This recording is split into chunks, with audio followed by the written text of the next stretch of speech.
Hello, YouTube. Welcome. If you're new here, a special welcome to you. My name is Skip.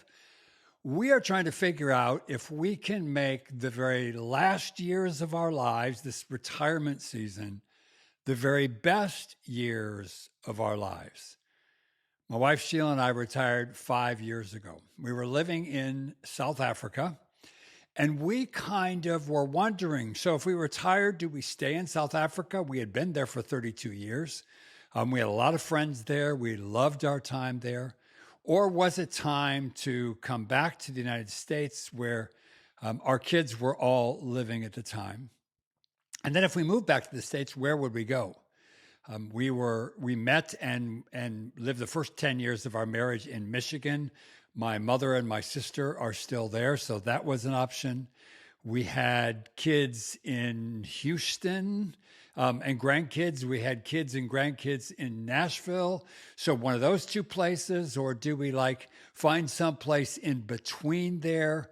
We just really weren't sure what we wanted to do. But we sat down, this is before we retired, we sat down to decide what was really important to us.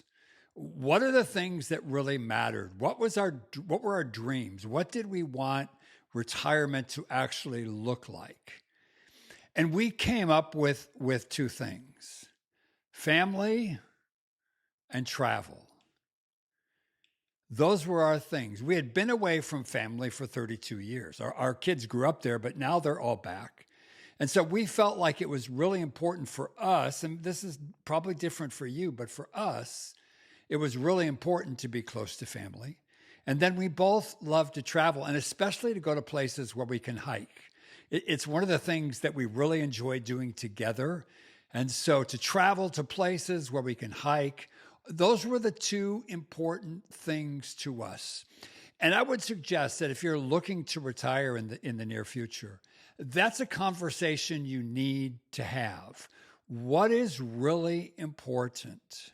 Beyond anything else, what are the things that we want to narrow down that this is important? So we decided, because family was important, we needed to come back to the States. So we did that. But when we got here, we still weren't sure what we were going to do, where we wanted to live once we got here. We hadn't figured it all out by any stretch of the imagination. We just had those two words, family and travel. Well, we decided to buy an RV, which we did.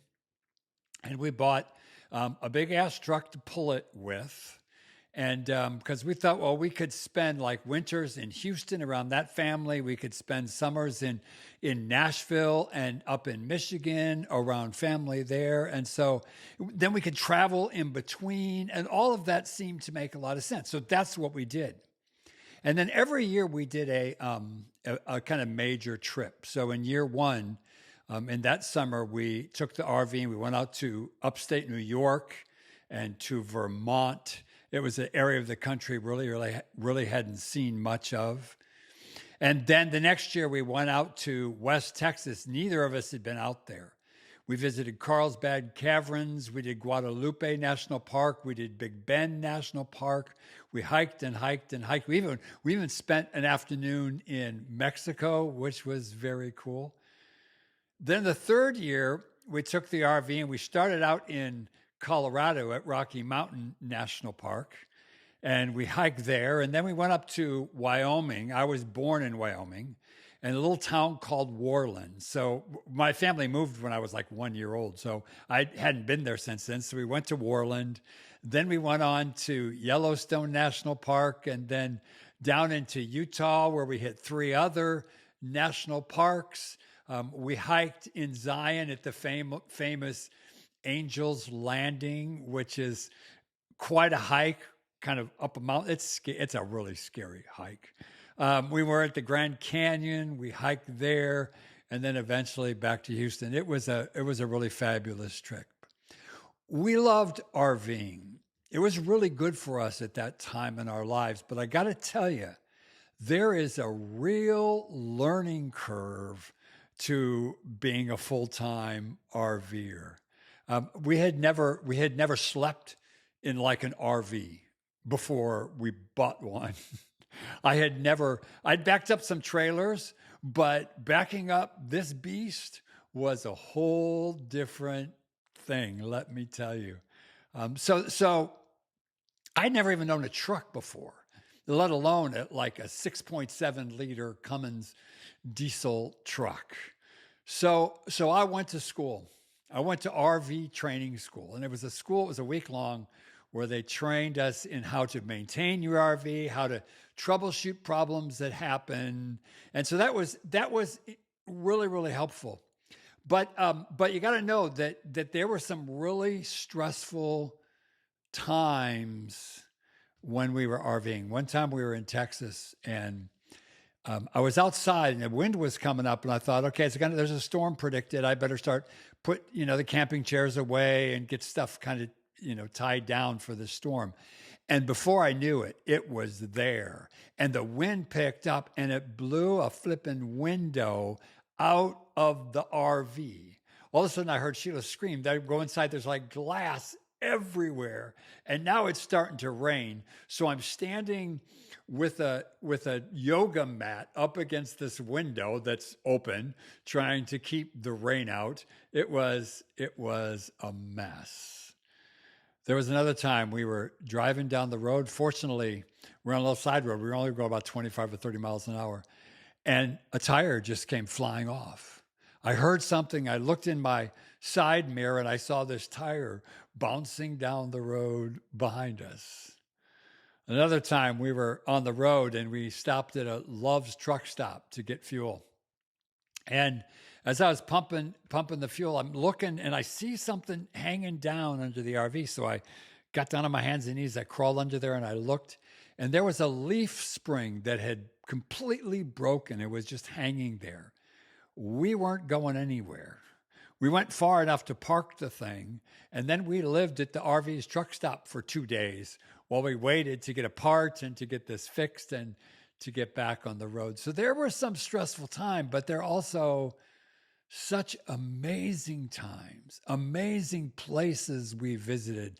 We loved to camp near a lake where you could get up in the morning and take our paddle boards and go out to the middle of the lake early in the morning and take a swim. It was fantastic.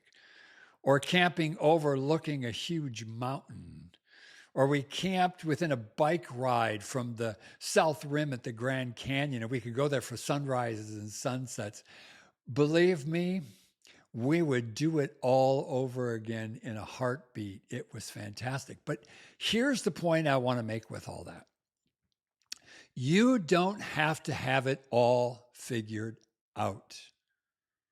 You don't have to know exactly what this is going to look like when you retired. Now, I'm not saying don't plan, because you need to look ahead a little bit, but you don't have to have all the answers. I love to plan. I love spreadsheets. I love to know exactly what's going to happen, but I'm afraid that in this season of life, man, I don't think you can do that. But I would suggest, like I said earlier, that you ask yourself the question, what's really important? What do we want life to look like? When we came back to America, we had 2 words, family and travel. That's all we knew. The rest of it, it all starts to fall together. And when you're thinking about those things, don't try to live somebody else's dream, somebody else's retirement. It's got to be your dream and your plan. Don't give in to expectations of people around you. Don't even think about what you can afford. Just think about what's really important in this period of my life. Maybe it's a warm climate. I mean, if you've lived up north in North America for a long time, a warm climate's a big deal. Or maybe it's really important that you're like out in the bush, in the country somewhere. Or maybe what's important to you is time in a different country. There's lots of places you can retire. Maybe you need to be near a golf course because you want to golf every day.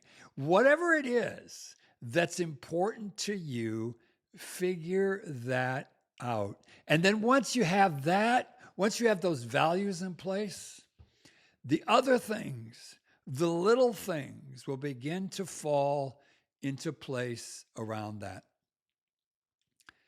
My mantra that I started back when we were RVing was trust the process. Just trust the process. Do what you can do and trust the process. It's something that I've carried over for these last 5 years that's been really, really important to me. You can plan. I'm a planner. If you're a planner, plan away. That's great.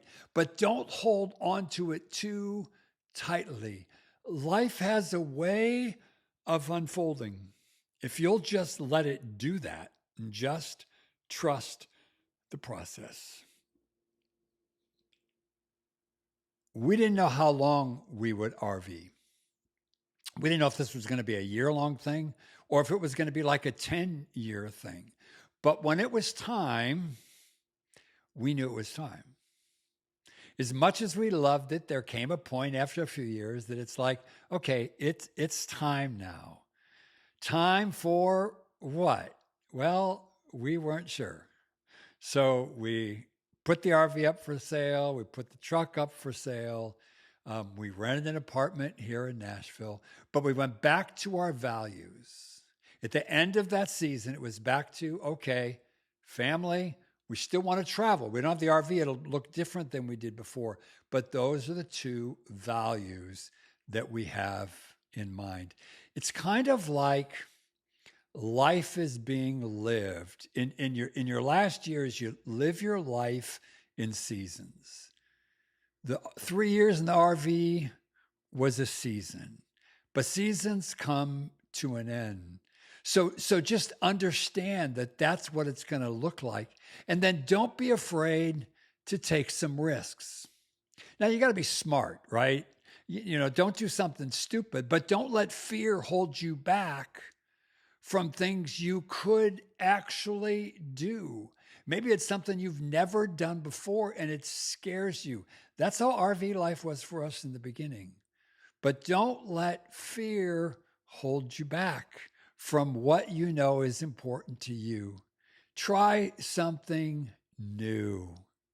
Enjoy your life, because if you're not dead, you're not done. If you haven't subscribed yet, please do that. There's a button right below. Just hit that. It doesn't cost you anything. It would help me a lot, and these things will pop up in your YouTube feed. And also, leave a comment. If you're thinking about the RV lifestyle and you've got questions, hit me up. I'm glad to tell you what I know. Or if you've got other comments, I'd love to see them in the comments below. So until next time, cheers.